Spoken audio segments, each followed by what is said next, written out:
Hello दोस्तों, मैं राधा कुमारी आप सभी को ऑन जनरल स्टडी में स्वागत करती हूँ। दोस्तों आज हम बिहार एसीसी के सेट देखिए इडुटेरिया का वॉल्यूम 2 18 सेट दिए गए, इसको हम कंप्लीट करेंगे एक एक करके। दोस्त आप सभी इस वीडियो को जरूर देखिएगा क्योंकि बहुत ही इंपॉर्टेंट है। देखिए सेट तो है ही, साथ में हम इसका फुल डिस्कशन करेंगे। चलिए स्टार्ट करते हैं। पहला है कि नूनी नदी के संदर्भ में निम्नलिखित कथनों में से कौन सही है। सही पूछ रहा है। यह खंबात की खाड़ी में जा मिलती है, गलत है।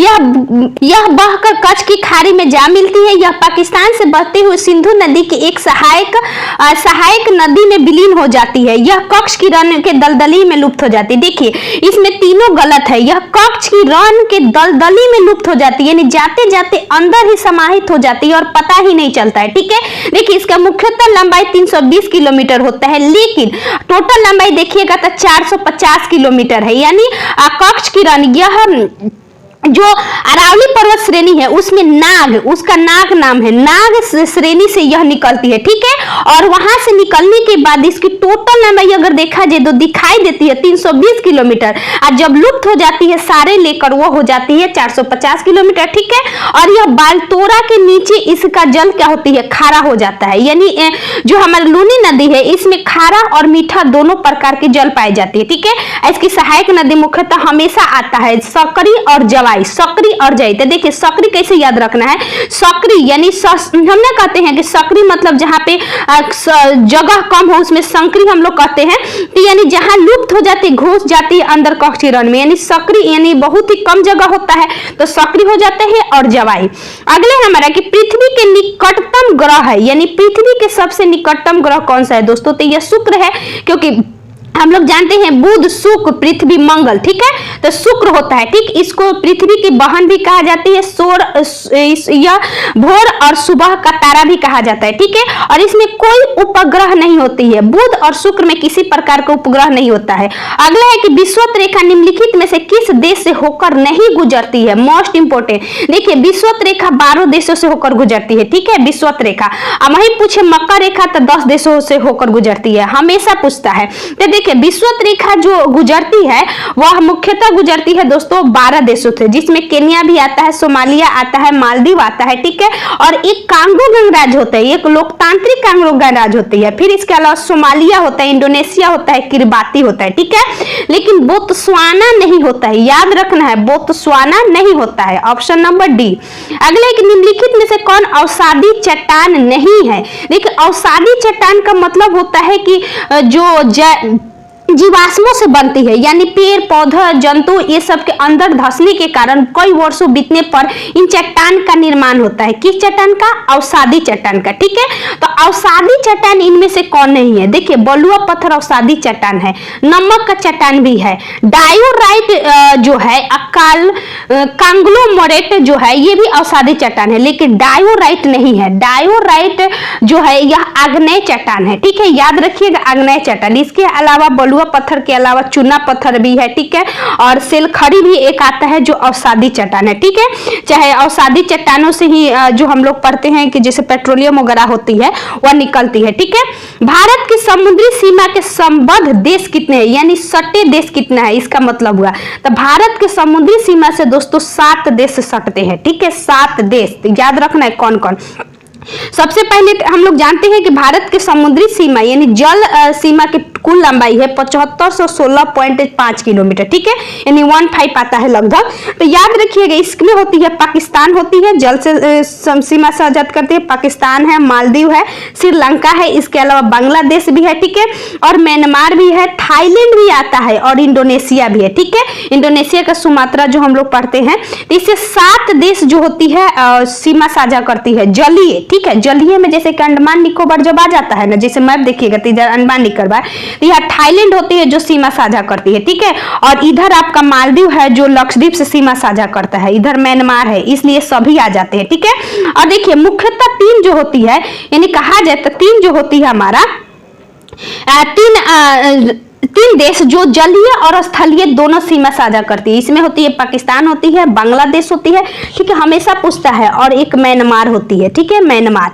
अगले हमारा कि दक्षिणी गोलार्ध में पवन के बाईं ओर विचलन का क्या कारण है? तो दोस्तों पृथ्वी के घूर्णन, पृथ्वी के घूर्णन के कारण ही यह मतलब घूमती है, ठीक है। जैसे कि हम लोग एक फेरल का नियम पढ़े होंगे कि फेरल के नियम जो होती है ये भी पृथ्वी का घूर्णन गति से ही संबंधित है। जैसे कि फेरल के नियम में उत्तरी गोलार्ध में जब पवन चलती है तो वो दाहिनी ओर मुड़ जाती है, यानी इस साइड मुड़ जाती है, ठीक है, इस साइड मुड़ जाती है, और जब दक्षिणी गोलार्ध में चलती है तब बाईं ओर मुड़ जाती है, यानी इधर मुड़ जाती है हवाएं, ठीक है। तो इसी से संबंधित है, यानी पवन की बाईं ओर जो हमारा फेरल के नियम है ना, इसी यही है, यही पवन का घूमना ही फेरल का नियम है, ठीक है। चलिए आगे, अगले कि भारत में सबसे बड़ी मीठे पानी की झील, मोस्ट इंपोर्टेंट, देखिए सबसे बड़ी मीठे पानी की झील जब पूछे तब बुल्लर झील, ठीक है। खारे पानी की सबसे बड़ी झील सांभर झील है, ठीक है, याद रखना है, सांभर झील खारे पानी की सबसे बड़ी झील है, ठीक है, जो राजस्थान में है, ठीक। अगला है हमारा कि बुल्लर झील मीठे पानी की झील है। इसके अलावा आप केबुल लमजावा, ये भी मीठे पानी की ही झील है, याद रखिएगा, ठीक। अगला है कि आचार्य विनोबा भावे के भूदान आंदोलन के प्रारंभ में निम्नलिखित स्थानों में से कौन सा उससे संबंध है, यानी कौन उससे संबंधित है। यानी आचार्य विनोबा भावे जी द्वारा जब भूदान आंदोलन के स्टार्ट किया गया था 18 अप्रैल 1951 को, डेट पूछता है 18 अप्रैल 1951 ईस्वी को, तो यह अब तेलंगाना में चला गया है, पोचमपल्ली तेलंगाना में अब चला गया है, पहले यह आंध्र प्रदेश में था, ठीक है। यहीं से इन्होंने शुरुआत किया था, ठीक। यहाँ के ही एक जमींदार थे, उनका नाम पूछता है रामचंद्र रेड्डी, याद रखना है रामचंद्र रेड्डी, यानी इन्होंने ही रेडी हुआ कि हम जमीन देंगे, इन्होंने 100 एकड़ जमीन देकर।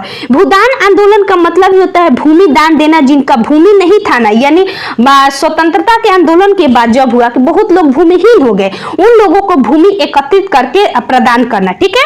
तो याद रखना है भूदान आंदोलन में पोचमपल्ली वहां के व्यक्ति थे रामचंद्र रेड्डी। अगला है कि वर्ष 2023 में 15वां पुरुष हॉकी विश्व कप का आयोजन कहां किया गया? 15वां है, ठीक है। इससे पहले 14वां और 15वां दोनों भारत में हुआ, याद रखना है भारत में, ठीक है, होने वाला है इसका आयोजन, लगातार दूसरी बार भारत इसका आयोजन करेगा। अगला है मैंने कि 2022 में महिला हॉकी विश्व कप कहां हुआ? तो यह स्पेन और नीदरलैंड में, ठीक है, स्पेन नीदरलैंड, याद रखिएगा, होगा स्पेन और नीदरलैंड में। निम्नलिखित में से कौन सा कारण एवं उपाय मृदा सुधार के लिए उपयुक्त नहीं है? देखिए मृदा सुधार किससे हो सकता है? तो फसल चक्र का मतलब होता है कि एक फसल बोना, फिर फसल बोना, फिर दूसरा फसल बोना, तो वह उपयुक्त होता है क्योंकि अनेक फसलों में अनेक प्रकार के उर्वरक लगते हैं, ठीक है, तो वो अच्छे हैं। मिश्रित कृषि बिल्कुल सही है, अगर मिश्रित कृषि करेंगे तो उसके अनुसार अनेक प्रकार के हम खाद देंगे, वो भी सही है। बहुफसली कृषि ये भी सही है। झूम कृषि नहीं है, झूम कृषि को ही स्थानांतरित कृषि कहते हैं, जिसको काट दिया जाता है, तो यह उचित नहीं है, ठीक है। तो याद रखना है ऑप्शन नंबर डी झूम कृषि। भारत का सबसे बड़ा बंदरगाह कौन सा है? तो भारत का सबसे बड़ा बंदरगाह मुंबई बंदरगाह है, ठीक है, मुंबई बंदरगाह, जिसको हम लोग नहावो सेवा बंदरगाह भी कहते हैं। वहीं चेन्नई का पूछे तो यह भारत का सबसे पुराना और प्राकृतिक बंदरगाह है, ठीक है, याद रखिएगा, मोस्ट इंपोर्टेंट है, भारत का सबसे पुराना चेन्नई बंदरगाह है, ठीक है। अगला चलिए, अगले हमारा कृत्रिम बंदरगाह है, ठीक है, कृत्रिम बंदरगाह है। अगला है कि विक्टोरिया झील निम्नलिखित में से किस अफ्रीकी देश से अपनी सीमा साझा नहीं करता है? तो देखिए विक्टोरिया झील से ही नील नदी का उद्गम होता है, जानते होंगे आप। तो विक्टोरिया झील से कौन कौन सा सीमा साझा करता है पहले ये जानिए। तो देखिए इससे जो सीमा साझा करते हैं वो है आपका Tanzania, Uganda, Kenya, Tanzania, Uganda, Kenya, Rwanda नहीं है, ठीक है, याद रखना है रवांडा नहीं सीमा साझा करता है, ठीक है।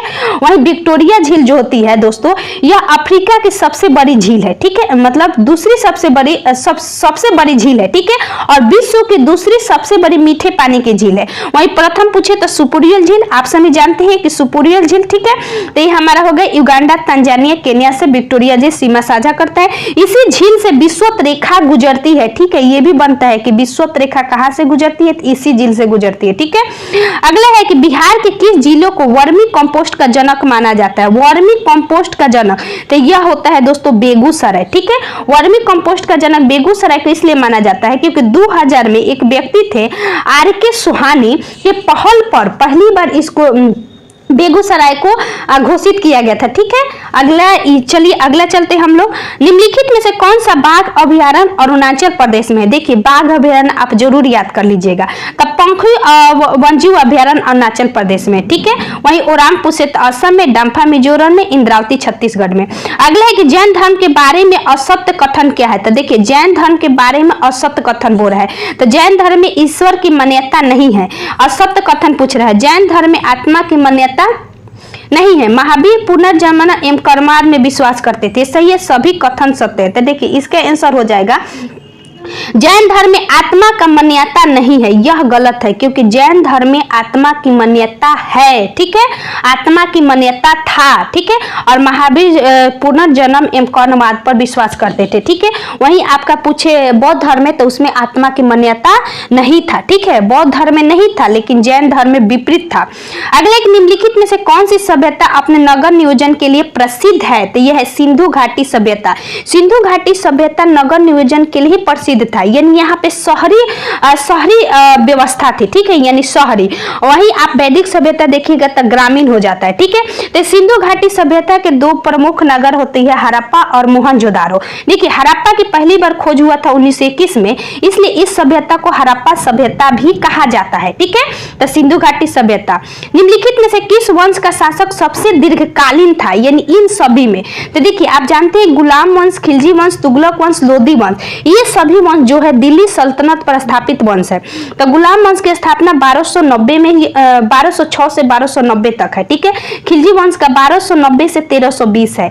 अगला तुगलक वंश का 1320 से लेकर, और इसका सबसे ज्यादा था 1320 से 1414 तक देता है। ठीक है, अगला होता है, इसके बाद आता है दोस्तों आपका सैयद वंश। सैयद वंश के बाद लोदी वंश आता है। ठीक है, तो सबसे दीर्घकालीन पूछे तो याद रखना है तुगलक वंश, और सबसे कम पूछे तो खिलजी वंश। ठीक है, खिलजी वंश।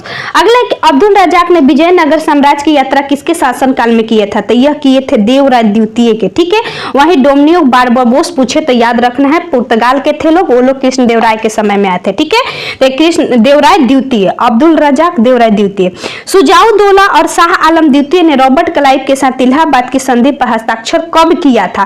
तो ये हम कितना बार पढ़ा चुके हैं, चाहे आप सभी के दिमाग में बैठ हो गया, 1765 ईस्वी में। देखिए सुजाउद्दौला वाला है, तो सुजाउद्दौला और शाह आलम द्वितीय ने रॉबर्ट क्लाइव, तो सुजाउद्दौला ने 16 अगस्त को और शाह आलम द्वितीय ने 12 अगस्त को। ठीक है, दोनों 1765 ईस्वी में है। अगला कि शेरशाह ने अपना अंतिम सैन्य अभियान किस राज्य के खिलाफ किया था? तो यह आपको पता होना चाहिए कि कालिंजर। ठीक है, कालिंजर के अभियान में ही बम अपोजिट आकर इनके चेहरे पर गिर गया, जिसके कारण इनकी मृत्यु हो गई। ठीक है, तो 1545 ईस्वी में अंतिम अभियान था कालिंजर का अभियान। ठीक है, और यहाँ के शासक पूछता है तो कालिंजर कीरत सिंह, दोनों क से नाम है, कालिंजर कीरत सिंह। अगला एक निम्नलिखित कथनों में से कौन सा कथन असत्य है? देखिए रॉबर्ट क्लाइव बंगाल का प्रथम गवर्नर जनरल था। विलियम बेंटिंक भारत के प्रथम गवर्नर जनरल थे, सही है। भारत के लॉर्ड कैनिंग भारत के प्रथम वायसराय थे, भी सही है। सी राजगोपालाचारी भारत के पहले भारतीय गवर्नर जनरल थे, भी सही है। लेकिन रॉबर्ट क्लाइव भारत के प्रथम गवर्नर जनरल न होकर भारत के प्रथम गवर्नर थे। ठीक है, गवर्नर जनरल तो 1773 के रेगुलेटिंग एक्ट के तहत आता है। जो प्रथम बार पूछे तो वो बनते हैं वारेन हेस्टिंग्स। ठीक है, वारेन हेस्टिंग्स। वही भारत के प्रथम पूछता है तो विलियम बेंटिंक्स। वही अंतिम वायसराय, भले प्रथम वायसराय चाहे अंतिम भारतीय गवर्नर जनरल ते ही लॉर्ड कैनिंग थे। ठीक, अगला एक निम्नलिखित में से कौन क्रिप्स मिशन के साथ कांग्रेस के आधिकारिक वार्ताकार थे? मोस्ट इंपोर्टेंट, तो पंडित जवाहरलाल नेहरू और मौलाना अबुल कलाम आजाद थे। ठीक है, क्रिप्स मिशन 1742 ईस्वी में भारत में आया था। इसके ऊपर टिप्पणी भी किया गया था कि यह पोस्ट डेटेड चेक है। महात्मा गांधी ने कहा था पोस्ट डेटेड चेक है। ठीक है, लेकिन इसमें जोर दिया गया कि बैंक को चेक जो टूट रहा है, यानी मतलब इन्होंने कहा कि पोस्ट डेटेड चेक है, और जवाहरलाल नेहरू ने जोर दिया इसमें कि यह आगे चल के नष्ट होने वाला है। ठीक है, तो पूछता है कि फुल कथन पूछे तो जवाहरलाल नेहरू, और थोड़ा सा पूछे कि पोस्ट डेटेड चेक तो महात्मा गांधी। निम्नलिखित कौन सी महत्वपूर्ण घटना जलियांवाला बाग नरसंहार के तुरंत बाद घटी थी? तो देखिए जलियांवाला बाग नरसंहार के तुरंत पूर्व, यानी पहले, सॉरी बाद नहीं है, पहले है।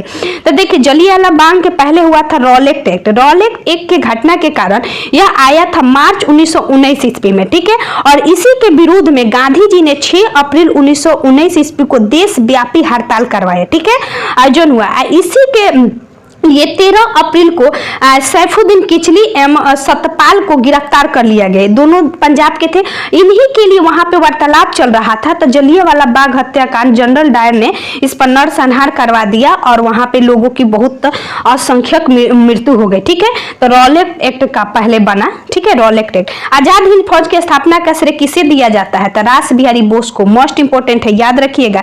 1 सितंबर 1942 ईस्वी को कैप्टन मोहन सिंह के द्वारा किया गया था। मतलब पूछता है कि आजाद हिंद फौज किसके दिमाग के ऊपर थी? तो कैप्टन मोहन सिंह के। ठीक है, लेकिन इसको अस्थायी रूप किसने दिया था? तो रास बिहारी बोस जी के द्वारा। ठीक, अगला एक, निम्नलिखित में से कौन भक्ति आंदोलन का प्रस्तावक नहीं था? तो देखिए, भक्ति आंदोलन में नागार्जुन नहीं है, क्योंकि नागार्जुन आपको मिलेगा मध्यकालीन भारत में। ठीक, सॉरी, प्राचीन भारत में। देखिए, तुकाराम महाराष्ट्र के थे, बिल्कुल सही ये थे। त्यागराज भी महाराष्ट्र के ही थे। और बल्भाचार आप जानते होंगे कि भक्ति आंदोलन से संबंधित थे बल्भाचार। ठीक है, और बल्भाचार के लिए सुधा दैतावाद का प्रतिपादक भी माना जाता है। सुधा दैतावाद, बल्भाचार। ठीक है, इसका नागार्जुन नहीं होगा। भारतीय रिजर्व बैंक के बैंक दर कम करने की फलस्वरूप क्या होता है? तो देखिए, बैंक दर जो होती है आरबीआई के द्वारा कम किया जाता है। तो आरबीआई ये कम करती है जब, तो इससे तरलता क्या होती है? घट जाती है। सॉरी, तरलता बढ़ जाता है।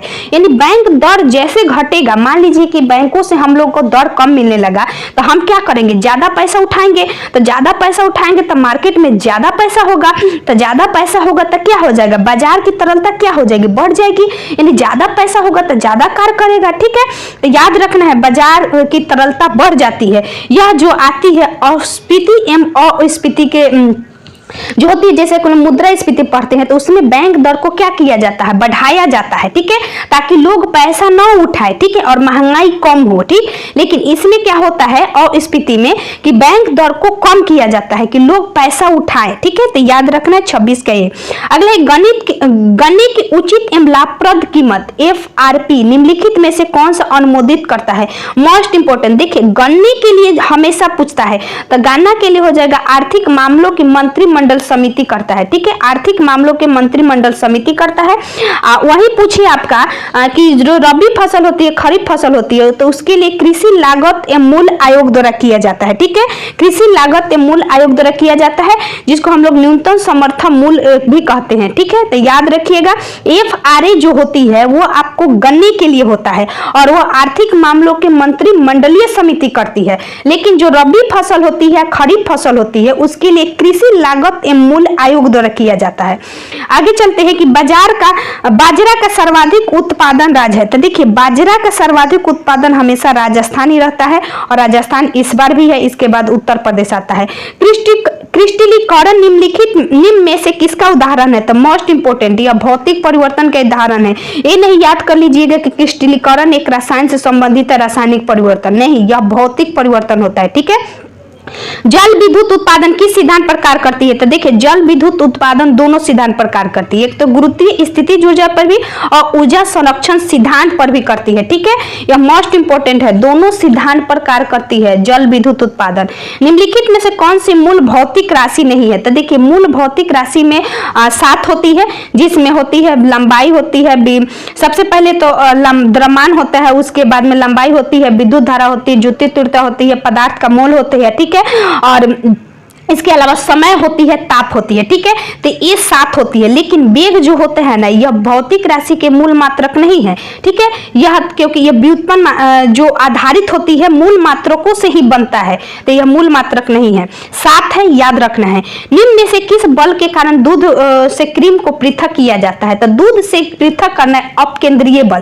तो देखिए, दूध से पृथक करना, चाहे कपड़े को धुलाई करना जो होती है वॉशिंग मशीन में, इसका मतलब है तो अपकेंद्रीय मतलब कि बाहर की ओर छिट जाना, मतलब बॉल ऐसा लगता है जो बाहर की ओर कार्य करता है। ठीक है, तो अपकेंद्रीय यानी केंद्र के अपोजिट, यानी केंद्र यहाँ है तो इसके अपोजिट। ठीक है, देखते हैं उसमें हम लोग जैसे जैसे चलाते हैं तब बाहर क्रीम निकल हटने लगता है। ठीक है, तो अपकेंद्रीय। भारत में सर्वप्रथम न्यूनतम समर्थन मूल्य की अवधारणा यानी मिनिमम सपोर्ट प्राइस, जिसका फुल फॉर्म होता है, किस समिति की सिफारिश पर लागू की गई थी? याद कर लेना है, लक्ष्मीकांत झा समिति, जिसको हम LK झा समिति समिति भी कहते हैं, ठीक है।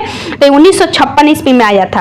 अगला है कि सिगरेट लाइटर निम्नलिखित में से कौन सी गैस प्रयुक्त होती है? तो सिगरेट लाइटर में होती है ब्यूटेन गैस। सिगरेट लाइटर में ब्यूटेन गैस होती है, ठीक है। यह ज्वलनशील, रंगहीन एवं आसानी से द्रवीभूत हो जाती है। अगला कि सबसे अधिक क्रियाशील धातु कौन सी है? तो क्रियाशील पूछ रहा है तो यह पोटेशियम होता है।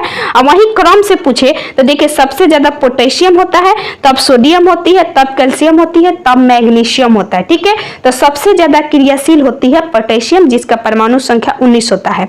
अगला है कि सबसे बड़ा स्तनपायी क्या है? तो सबसे बड़ा स्तनपायी व्हेल मछली है।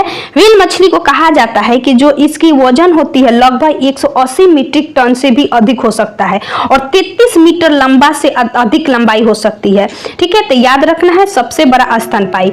अगला है कि सौर ऊर्जा एटीपी में बदलती है, यानी सौर ऊर्जा एटीपी में बदलती है कब, कहाँ पे? तो ये होती है क्लोरोप्लास्ट में, ठीक है। यानी क्लोरोप्लास्ट में सौर ऊर्जा एटीपी में बदलती है। क्लोरोप्लास्ट एक पादप कोशिकांग है, ठीक है, जिसमें पर्णहरित या क्लोरोफिल नामक वर्णक होती है, जी के यही क्लोरोप्लास्ट में क्लोरोफिल नामक वर्णक होती है जो प्रकाश संश्लेषण में मदद करती है। निम्नलिखित में से कौन मानव शरीर की सबसे छोटी हड्डी है? तो सबसे छोटी होती है स्टेपिज जो कान की हड्डी होती है, सबसे बड़ी फीमर जो कि जांघ की हड्डी होती है। निम्नलिखित में से कौन लसिका का कार्य करता है? लसिका का कार्य है मतलब यहाँ देखिए लसिका का जो कार्य होती है यह होती है लसिका में उपस्थित लिम्फोसाइट हानिकारक जीवाणुओं को भक्षण करने के लिए रोकथाम में सहायक होती है, बिल्कुल सही है। लसिका लिम्फोसाइट का निर्माण करती है, बिल्कुल सही है। लसिका घाव भरने में सहायक होती है, बिल्कुल सही है। उपयुक्त सभी होगा ऑप्शन नंबर डी। निम्नलिखित में से सबसे मीठी चीनी कौन सी है? तो देखिए फ्रुक्टोज होती है। मीठी चीनी जिसमें फल में जो पाई जाती है वो फ्रुक्टोज होती है। तो वही पूछे कि सबसे सुक्रोज होती है जो, उसको हम लोग टेबल शर्करा भी कहते हैं, चीनी का ही रूप होता है। अगला होता है कि जब हम अपने बिजली बिल का भुगतान करते हैं तो हम किसके लिए भुगतान करते हैं, यानी किसका पैसा हम लोग देते हैं? तो देखिए ऊर्जा का दिया जाता है। हम लोग नहीं कहते हैं कि किलोवाट घंटा इतना हुआ है, ठीक है, यानी इतना किलोवाट इतना घंटा में हुआ है। तो ऊर्जा का ही तो यह इकाई है किलोवाट घंटा। तो इसके 1 किलोवाट घंटा बराबर होती है 3.6 × 10⁶ जूल होती है, ठीक है। तो याद रखना है ऊर्जा के रूप में हम लोग पैसा देते हैं। अगला है कि मादा युग्मक को क्या कहते हैं? तो देखिए मादा युग्मक को जो होती है उसको अंडाणु कहते हैं, ठीक है। वहीं पुरुष को पूछा दोस्तों तो उसको शुक्राणु कहते हैं, ठीक है। पुरुष वाला शुक्राणु कहते हैं और अंडाणु जो होती है मादा से होती है, जिसको हम लोग कहते हैं कि डिम्बाणु भी इसका नाम है, अंडाणु या डिम्बाणु भी इसका कहते हैं, ठीक है। अंडाशय से यह बनती है। अगला एक वर्षा की मात्रा निर्भर करती है तो किस पे? वायुमंडल में नमी पर, यानी वर्षा की मात्रा हमेशा नमी पर ही निर्भर करती है। अलग है कि यूएनईपी का मुख्यालय कहाँ स्थित है? तो नैरोबी में, ठीक है। केन्या की राजधानी नैरोबी में है और इसकी स्थापना 1972 में हुआ था, ठीक। अगला कि भारत के संविधान में उद्देशिका में कौन सा शब्द अनुक्रम से है? इसका मतलब यही हुआ। तो देखिए संप्रभुत्व, संपन्न, समाजवादी, पंथ निरपेक्ष, लोकतंत्रात्मक, गणराज्य, यही सही है और कोई नहीं होगा। देखिए समाजवादी तो पहले है नहीं क्योंकि समाजवादी तो बाद में जोड़ा गया। संप्रभुत्व संपन्न है, समाजवादी है, पंथ निरपेक्ष है, लोकतंत्रात्मक है, ठीक है। ये सीक्वेंस सही है, आप जरूर इसको याद रखें।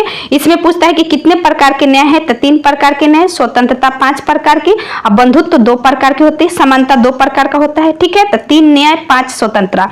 भारत में फ्रांसीसियों ने अपना सबसे पहला कारखाना निम्नलिखित स्थानों पर कहां बनाया था? तो देखिए जो इन्होंने बताया था सूरत में ही बनाया था। सूरत में ही पहली बार अंग्रेजों ने भी बनाया था और फ्रांसीसियों ने भी बनाया था, याद रखना है सूरत में, ठीक।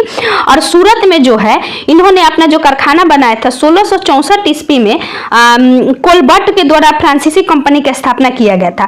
मात्र 4 साल बाद 1668 ईस्वी में इसकी स्थापना कर दिया गया सूरत में, ठीक है। 68 में 64 में तो फ्रांसीसी कंपनी कोलबर्ट के द्वारा अब प्रथम कारखाना बनाया गया फ्रैंक कैरो। देखिए पूछता है फ्रैंक कैरो सूरत में। निम्नलिखित में से कौन एक स्थानीय सरकार के कार्यों में नहीं आता है? तो देखिए थोड़ा सा ये अजीब क्वेश्चन है, हमने तो इसको सार्वजनिक उपयोग की सेवा लग रहा था। तो इसमें है सार्वजनिक व्यवस्था बनाए रखना, यह स्थानीय सरकारों की कार्य नहीं होती है, बाकी सब होती है। सफाई भी होती है, लोक स्वास्थ्य भी होता है। निम्नलिखित में से कौन निर्धारित करता है कि कोई विधेयक धन विधेयक है? तो यह हमेशा तो रख जाइए, लोकसभा अध्यक्ष भी लोकसभा अध्यक्ष करता है अनुच्छेद 110 के 3 के तहत। अब राज्य में पूछे तो राज्य में जो विधानसभा अध्यक्ष करता है, ठीक है। यह धन विधेयक जो होती है यह राष्ट्रपति के पूरी सिफारिश पर ही लोकसभा में पेश किया जाता है। वित्तीय आपातकाल कितने समय के लिए लागू की जा सकती है। तब वित्तीय आपातकाल जो होती है कि इसकी कोई अनिश्चित सीमा नहीं है, लेकिन यह 2 महीना में, 2 साल नहीं, 2 महीना में यह पास होना अनिवार्य होती है लोकसभा और राज्यसभा से, लेकिन वही कोई अधिकतम सीमा नहीं है। आज तक कोई वित्तीय आपातकाल लगा नहीं है। अनुच्छेद 360 में इसका उल्लेख है। भारत के महान्यायवादी के संबंध में कौन सा कथन सही नहीं है? तो देखिए, भारत के महान्यायवादी के बारे में अनुच्छेद 76 में महान्यायवादी का वर्णन है, बिल्कुल सही है। वह केंद्रीय कैबिनेट का सदस्य होता है और संसद की कार्यवाही में भाग लेता है। यह राष्ट्रपति के प्रसाद प्रयत्न पद धारण करता है। यह लोकसभा की किसी समिति के सदस्य हो सकता है। तो देखिए, यह कैबिनेट का सदस्य नहीं होता है, एक्चुअली यह संसद का ही सदस्य नहीं होता है, तो कैबिनेट का कैसे सदस्य बन सकता है? ठीक है, तो यह गलत है। यह संसद की कार्यवाही में भाग लेता है, ये तो सही है। यह मत नहीं दे सकता है, ठीक है। और देखिए, राष्ट्रपति के प्रसाद पर्यंत पद धारण करता है, ये भी सही है, ठीक है। और लोकसभा की किसी समिति का सदस्य हो सकता है, ये भी सही है, ठीक है, लेकिन मत नहीं दे सकता है, याद रखिएगा। नगर निगम का अध्यक्ष कौन होता है? तो यह महापौर होता है। नगर निगम का अध्यक्ष महापौर होता है, ठीक है, यानी सबसे उच्च अधिकारी यही होता है। अगला पूछे कि मेयर का मुख्य कार्य निगम की विधायी परिषद की बैठकों की अध्यक्षता करना होता है, ठीक है, यानी महापौर जो होती है, इसका जो मेयर होती है, इनके नगर परिषद की बैठकों की अध्यक्षता करना होती है। निम्नलिखित राज्यों को उनके गठन के आधार पर मतलब गठन वर्ष कब स्थापना हुआ? तो देखिए, यह इससे पहले भी बिहार दरोगा में भी पूछा गया था इस प्रकार का क्वेश्चन। तो देखिए, नागालैंड की स्थापना 1963 में हुआ था, ठीक है। वहीं हिमाचल प्रदेश पूछे दोस्तों, तो हिमाचल 1963 ईस्वी में, हिमाचल प्रदेश की स्थापना 1971 ईस्वी में, याद रखना है 1971। मणिपुर के 1972 में, सिक्किम के 1975 में, वहीं मिजोरम पूछे तो 1982 में। ये सीक्वेंस वाइज ही दिया है, नागालैंड, हिमाचल प्रदेश, मणिपुर, सिक्किम, मिजोरम, यानी 1 2 3 4 ऑप्शन नंबर ए हो जाएगा, ठीक है। तो याद रखिएगा हमेशा। अगले एक नीति आयोग 2011 बहुआयामी गरीबी सूचकांक 2021 के अनुसार बिहार की कितनी प्रतिशत जनसंख्या गरीबी है? इससे पहले आपका सीडीपीओ में भी यह पूछा जा चुका है, तो याद रखना है 51.91%। यह बजट के अनुसार है, इसलिए याद तो रखना ही पड़ेगा 51.91। निम्नलिखित में से किस बिटों का शक्ति का प्रयोग भारत के राष्ट्रपति द्वारा नहीं किया जाता है? तो देखिए, नहीं किया जाता है, यह विशेषिक बिट है। विशेषिक बिट में एक्चुअली होता क्या है ना, कि यह उच्च बहुमत से पेश किया जाता है। तो बताइए, उच्च मतलब विपक्षी बहुमत से इसको समाप्त किया जाता है। तो अगर सरकार बन रही है तो उसकी ना सरकार रहेगी, तो कभी इसमें विपक्षी बहुमत उच्च मिलेगा? विशेषिक बिट में नहीं मिलता है, इसलिए भारत के राष्ट्रपति के द्वारा इसका प्रयोग नहीं किया जाता है, ठीक है। भारत के राष्ट्रपति की निर्वाचन प्रणाली में संशोधन करने के लिए संबंधित विधेयक को पारित किया जाना चाहिए। कैसे? तो देखिए, राष्ट्रपति से जो कार्य होते हैं ना, हमेशा थोड़ा कठिन होती है कि संसद के दोनों सदनों के 2/3 बहुमत के साथ साथ आधे से अधिक राज्यों के अनुमोदन हेतु ही ये पास किया जाता है, ठीक है। तो थोड़ा कठिन होता है। सबसे अगर पूछे संबंधित संशोधन विधेयक सबसे हार्ड यही होती है। 3 प्रकार की होती है, एक साधारण, एक 2/3, एक 2/3 प्लस आधे से अधिक राज्यों। एजरा कप किससे संबंधित है? तो दोस्तों पोलो से है। वहीं थॉमस कप और थॉमस कप जो होती है वह बैडमिंटन से संबंधित है, ठीक है। तो एजरा कप पोलो से। अगला है कि निम्नलिखित में से कौन भारत के प्रथम मुख्य न्यायाधीश थे? तो हीरालाल जे कानिया, ठीक है। अगला है कि रिहंद जल विद्युत परियोजना से देश के किन राज्यों को लाभ मिलता है? तो भाई रिहंद से हमारा उत्तर प्रदेश और मध्य प्रदेश है, ठीक है, छत्तीसगढ़ नहीं है, उत्तर प्रदेश, मध्य प्रदेश, रिहंद नदी पर। विश्व की सबसे लंबी हाईवे टनल किस देश में स्थित है? तो देखिए, भारत में स्थित है, ठीक है, यही अटल टनल का नाम है। अटल टनल अभी हाल ही में गिनीज वर्ल्ड बुक रिकॉर्ड भी दर्ज किया है 10,000 फीट से ऊपर का, ठीक है।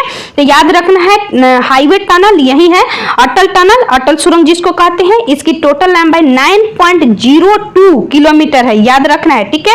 हवाई अड्डों का विमान चालकों को संकेत देने के लिए किस गैस का प्रयोग किया जाता है? तो यह गैस है दोस्तों नियोन गैस, ठीक है। यह अक्रिय गैस है जो हवाई चालकों में यूज किया जाता है।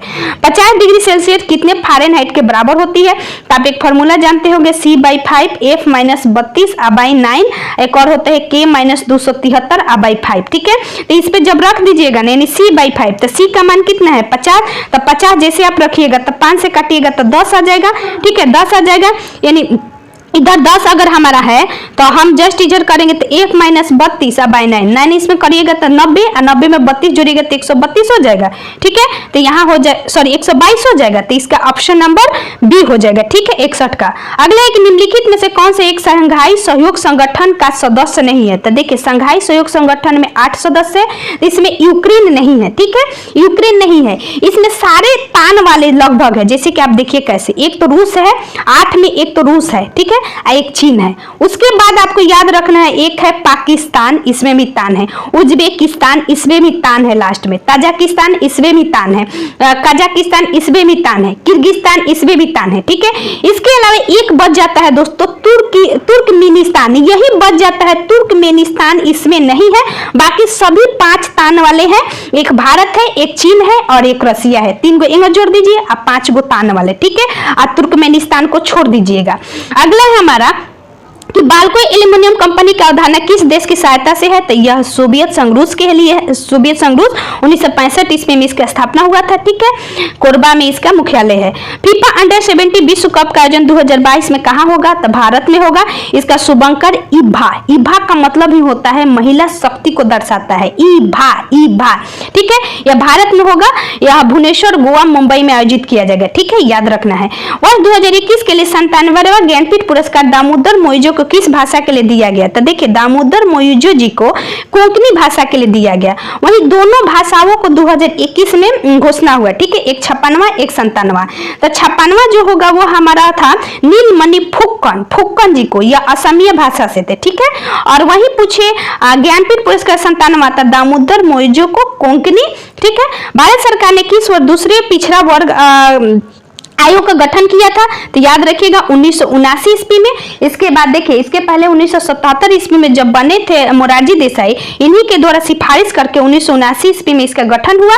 ठीक है, और इसके अध्यक्ष थे, याद रखिएगा, विदेश्वरी प्रसाद मंडल, इन्हीं के नाम पर इसका मंडल आयोग भी कहा जाता है। तो पूछता है कि मंडल आयोग जो पिछड़ा वर्ग से संबंधित है कब आया था? तो 1979 में विदेश्वरी प्रसाद मंडल। स्वामी दयानंद सरस्वती ने आर्य समाज की स्थापना कब किया था? तो 1875 ईस्वी में बंबई में किए थे। ठीक है, 10 अप्रैल को।